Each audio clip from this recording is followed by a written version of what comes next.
So we're back for the last part of the day of the She's Outdoors Women's Gear Award, and I have three great women with me here on my side, and I'd like to shortly introduce them to you, and we'd like to discuss a little bit further about why do we need a Women's Gear Award, and we're going to deep dive a little bit further into other topics.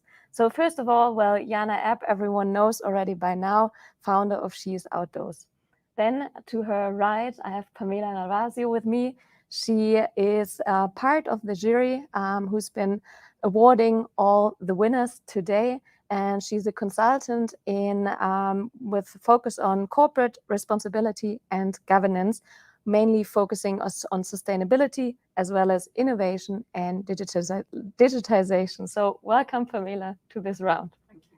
Then to my left, I have Astrid Schlichter with me. She works for one of our partners, SAZ Sport, and she is a graduate from fashion school ESME Munich. She's also a freelance journalist for online and print media with focus on lifestyle, fashion, sports, and retail. So welcome to this round, Astrid. Hello. All right, so we'd like to deep dive, first of all, once more into the aspect of why do we need a women's award? So, Jana, could you maybe start off with this little chat? Why do you think it is necessary at current times still to have a Women's Ski Award right now? Well, we do have loads of awards. We have fairs that give out awards like the ISPO Award. We have magazines that check and test products and evaluate them. But what they all have in common is the fact that they mostly have male samples, and they still, even though we have a fantastic women's jury, still most of the jury members of the most seen awards are men. So basically, we do have the same needs. We do need the same products, and we do the same adventures. But still, there has to be women's products have to be slightly different. And if they are not evaluated and tested by women, then those changes cannot happen. So we do not only want to focus on the products, though also what is important to me and my team is that if you look at advertising and how women's outdoor products are advertised, it's mostly pretty smiling women outside. But we are adventurous, and that's how we want to be spoken to and how we want to be advertised and educated. Maybe I can also hand over this question to Astrid, because I know you're working a lot in print and online media. And you've been working there for several years, and how do you experience how women are advertised, how the communication works? Can you give a little bit more insights on what's your opinion on this, and maybe if it has changed within maybe also the last few years? I think it has changed over the last few years. I mean, we have this image, like Jana told, the pretty women smiling in the camera. But I think also that there is happening something inside the brands. The brands are looking at a really, really great target group, and they focus on. We have another anatomy. We have another physical differences, narrow shoulders, less muscle mass. So, and I think men are looking really at this technology. They love technology and they love technical stuff. Women also, but women also look at the design and they want to have the whole package. So I think there is going on something, but for me, it's really, really really nice that we have a special award for women, because only women can test women products. I mean, it doesn't make sense if we have men who are talking about women stuff. Yeah, thanks. Maybe, Pamela, could you also add some of your experience? I mean, you've been working focus on sustainability, but also your consulting firms, you're working with directors together. What's your experience in this regard? I mean, it's 2 points here. One is absolutely what Jana said before. It's like it's hard to find women executives, never mind board members. They do exist. There are a few of them around, but in particular in outdoor industry, it's very, very hard to find them. They're gold usually when you do find them, but they're hard to find. The other flip side of it, and that's a more personal story really, when I was thinking about whether or not to join the jury, I actually checked that all the gear that I wear, and I'm reasonably petite. I'm 163 centimeters high and just under 50 kilos. Every single piece used to be what would you sell today as a vintage male XS. XS sizes no longer exist in male, so I'm out of finding replacements. And there really isn't anything that I actually want to buy. And that is precisely the point of it. It's like I do go to the mountains, I do alpinism, and I really do not find easily gear that fits me. And I'm, for what my stature is, reasonably average, never mind those that where you see much more variety in body shapes and sizes. Would you say, maybe sticking with this topic a little bit further, that there are certain product areas within the outdoor branch where it's definitely more important to have special products for women, and there are some, I don't know, categories which are not as important because the smaller sizes do work as well? Can you give a little bit details on this? Or, well, Jana or Astrid as well, of course. My view, I think there are two variables. One of them is fit and the other one is weight. We tend to be, not always, but we tend to be lighter in bodies. So a percentage of the body weight to carry along makes, whether someone like my size carries 10, 15 or 20 kilos, that's a huge difference. Whereas a bloke of 100 kilos, that's just peanuts. The other thing is sizing. And we saw that actually during the award assessments is there's just often no consistent sizing around. So the same size of a similar product on the same person, it just doesn't add up.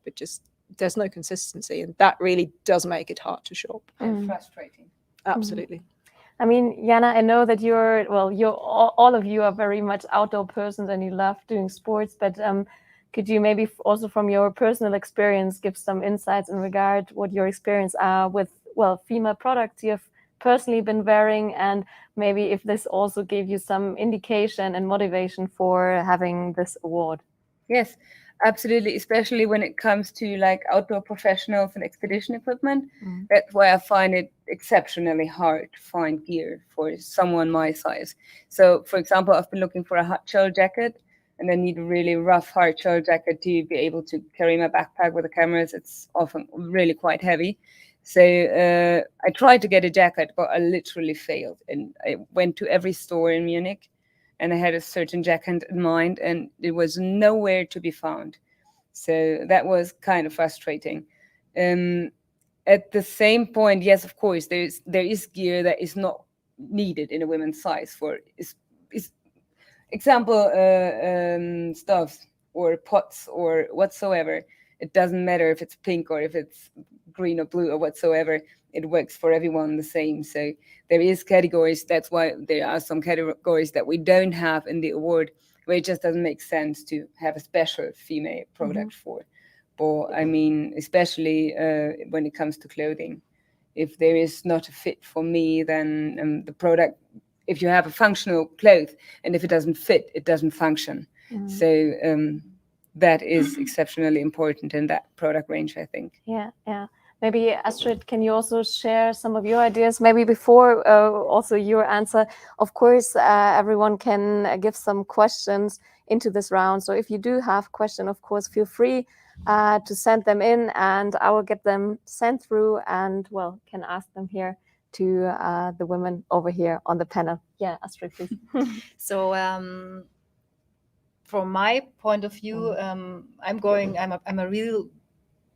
I like downhill biking. I mean, it's not really outdoor, but it is outdoors. It is also outdoors, and I can find protection. I mean, the protection is too big, and then it protects not anymore. So, and there are a lot of women who are doing this, and there are a lot of women who are doing ultra runs or extreme mountaineering. So, for me, it's a little bit strange, because the brands should focus on that target group. There are small women, there are big women, and it's another fit. Like Pamela says, it's another size. We need another size. So, yeah. All right, thanks very much. Maybe I know that, Pamela, you're working a lot in regard to sustainability. And I mean, we also had a sustainability winner now here. And I know that you've been taking a really close eye on all the products I think you've reviewed in regard to sustainability. So why is the sustainability aspect that important? And do you see any development in regard, well, to special women's wear and outdoor products and overall in this branch? I mean, there has certainly been development over the last 5-6 years, and the whole aspect has sped up a lot in the last couple or 3, I would say. Now, why would you look at anything sustainable? And the point really is sustainability is much more than just painting everything in a shade of green. It really is about, is a brand and therefore their products future fit, and will they be competitive and around on the long term? So it's not just about the product itself. We've seen that with the apparel winner. I mean, that is a technical, really interesting jacket, but it's got very compelling sustainability credentials. That's built in. A few years ago, a product like that would have been a green category winner. Today it's an apparel winner. And that really is saying a lot how the field has moved, how much is available, but also what is needed actually from the outdoor industry, precisely because we are where we are in the outdoors. We wanting to protect our environment. Without that, we don't have an industry. It's as simple as that. Anyone like to, Jana, you want to add something? I wanted to say that's rather the point. We do need sustainability because we love the outdoors, and those if we're not outdoors anymore because we don't treat our planet the way it needs to be treated, and there has to be not just a slight change, but there has to be a massive change for it. And I mean, it's kind of a conflict because I mean we want to sell things. That's why we're here. Brands do want to sell. So if you tell them you can't sell because selling things is not sustainable, can't ever be sustainable, we still, in my opinion, can find a way that is like a slight approach that goes into that direction. And I mean, I do love my equipment and my heart. There's always a little piece of my heart ripped away when I have to let go of gear that just doesn't work anymore because it's had its best time of its life already. So the longer we can keep the gear and the more long lasting it gets, the better for all of us, and because we get to go on more adventures and different adventures because we can get different gear because we don't have to replace it all the time. I mean, literally, when we were thinking about the categories, we do have a sustainability winner. But to be honest, no product would have gotten any award that did not have the absolute, and it's not the least amount of sustainability. We had sustainability as one of the main criteria for all the awards. So a product that is not, in our opinion, but in the opinion of the jury, sustainable didn't stand a chance on any of the awards, not only on the sustainability award. So we need to make that. We need to prioritize that. Sorry. So it's been a long day. Yeah, it's kind of becoming a hygiene factor, I guess, in sustainability terms. Pamela, you want to add something? Yeah, sure. Go ahead. Very shortly. Yeah, so, sure. And I think it's interesting to see that both the winner of the sustainability category and the winner of the apparel category not only have good credentials, but they actually and the overall winner. But in particular, those two have also pioneering circularity and really sort of a next generation business model, and that is essential. Maybe Jana mentioned it, speaking of selling, and I would like to hand over maybe the question to Astrid as well, that we're still, of course, talking about business. So we're talking about brands who want to sell, of course, their product, which is totally understandable. Still, though, of course, we do know maybe when we're in a certain, well, let's say, product outdoor niche, then it might be a very sharp, small target group. And there might be brands, well, I don't know, but there might be brands saying, well, if we split those products up again in a women and the man category, it's just not economical. So what would you say? Is that an issue in the branch overall? Or does it play a role? What would be your answer towards that? I don't think so. I mean, if we talk about sustainability, it will be a point because everybody is consuming too much. we don't have to consume anything. We have everything. Mhm. So from that point of view, of course, if you have a man version and a women version, you produce a lot more. But on the other hand, if you go to longevity and the brands are doing so many things to repair, and there are a lot of projects to repair the stuff. And I think it should be women and men. It should be divided in these categories. And for the brands, it should work also, to my opinion. Maybe looking also at the companies itself, maybe Pamela, you can give also a short insight into that. I mean, of course, it's always a question who is sitting in which positions. And I mean, you shortly or briefly mentioned it before, I think, but how does the structure look like there? And I guess, well, if it's only one certain group of people deciding, then they might only look at one aspect of products or categories. What's your experience there? Is that changing in the last years? Do we have like diverse set of people in those positions? Let's put it politically correct. It's getting better. Okay. I think we do have a fair amount of catch up to play. That's no doubt about it. But we've also seen brands that really have been pioneers to not only bring women athletes that they sponsor, which if we go back a couple of decades was a rarity in itself, but have increasingly also brought in head of designs, head of marketing, head of sales. So they've really gone out. And it's not that there are no women with the capacity. It's, you know, if you just look within your industries, I mean, you're kind of confined to what already exists. And obviously that doesn't do the job in that sense. They do absolutely exist and they've done that job. And you see that some of them being extremely successful at that. And it changes the attitude to the market. It changes the attitude to the product. It changes also the attitude, I think, in my view, from what I've seen, of thinking what it means to hand over a business to a next generation. And you see that very, very well with a lot of the family businesses.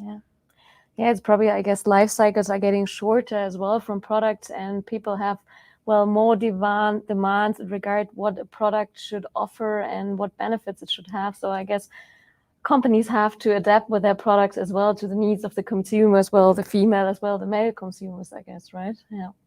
All right. Well, I'm just briefly have a look at if there are any questions, but it looks like currently there are no further questions. But if you do have some, feel free to post them, of course. So I'd like maybe to sum up this round a little bit and have one last questions for you. And I would like to ask if you have one thing brands could do in future to get even more drive into the development of women's gear. What would be this one thing be? Maybe Jana, do you want to start off? Yes. I like with all aspects in life. One of the most important things, in my opinion, is inspiration and education. So we do want to be inspired, and we do want to learn. All of us, we have a need of learning new things. So if you look at how women are approached in advertising and in education, like brands always tend to say, no, we don't need that kind of gear because women are not interested in technical stuff. That is just not right. Like, I've been a part of the community of Fräulein draußen, the Club der Outdoor-Abenteurerinnen, which were also a huge part. I mean, they were the center of the development of the Bella Wechsel, the tent that they literally set up with that community. So you can't say that girls are not actually interested in developing things and having technical gear. They are just not, in my opinion, approached the right way. So maybe let's try to find a different way to talk to women and girls and get their opinion on things. So that would be my wish for the day, for the future, and for the next award. Right. Paolo, what's your thought on this one? Well, there's a technical and there's a retail aspect to it. Technical for me, it's sizing, consistent sizing to start with. Not going to XXL and XXSS, but just consistent sizing would do a big job. And it is viable. We have the scientific databases to that. And there are 2 big data sets, one for the US, one for Germany and Europe, that would allow to do that. And with digital coming in, there's enough data to do it properly. And the second one is just stop being patronizing if I want to buy something. It's like, it just can't possibly be I go in a retail, it's my boyfriend who gets the answers while I'll have the questions and I buy the gear and pay for it. So that's not very fun. If we can get that done, I'm happy to shop again. All right. Thanks. That's good. Yeah, I would like to agree to Jana. There are a lot of women who want to do really go outside and have fun, and they are not only doing soft sports, they are doing extreme adventure like the male colleagues also do. And so and from the brands, it would be perfect, or it would be fine to do the design process, to leave it to the women. I mean, the women have to do the design for women products, and there should not be the boss who says no, we don't want to have this product. So that would be fine. All right. Yeah, and Thank the you. retailers. Yeah. You're really right what you said. If you go shopping, they have to listen to us, not to the boyfriends. So also education for everyone in the industry. So everyone who's listening to this, maybe we can definitely take that back to the brands as well, of course, into the retailers. All right. Thank you very much for your time and for being here. I really enjoyed, even though I think the view is getting a little bit less clear within the last half an hour, although it was great being up here in Interlaken in Switzerland. And first of all, of course, from my side, I want to thank very much everyone being here today, participating in this day, participating in the Instagram challenge we had throughout the day. There was really great content we saw on the social media channels. As well, of course, I want to thank very much to all the partners, to the media partners, as well, of course, to the event partners, foremost as well, of course, Tourism Switzerland, as well, of course, Tourism Interlaken. And well, yeah, of course, you all participating and the great jury we had for this event. So I'd say goodbye from my side here from Interlaken, Switzerland, from Hader Kulm. And of course, I want to hand over the last words over to Jana, who has been initiating this whole award together with her team, and say thank you very much from my side. Jana, your last words, please. Thank you, Johanna, for taking us through the day, not only the day, but basically the whole week for the jury and you. It's been a ride. So when we first thought of this, we had no clue where we'd end up. It was like everything was open, everything could have happened. We could have just stopped in between in the middle, but actually we made it all the way in a very, very short amount of time with very little women, just basically 3 women in the center of all this. This would not have been possible, not only without our partners, but also with all the people who have been here today and all the other people that answered my phone calls, that asked questions, that looked at my website and just joined the process way, way, way deeper than I would have expected. I have gotten so much help by people I have never actually met or talked to before. So much interest in the topic. So I think that is kind of a clear indicator that there is a need for something like this. So I want to say a huge thank you to a fantastic jury, for you, Johanna, for being with us all day today. It was a pleasure. To my team, most of all, and of course to our awesome partners, our event partners and our media partners. It has been an honor. We're very much looking forward to see you in winter. More information to come. Thank you. Thanks.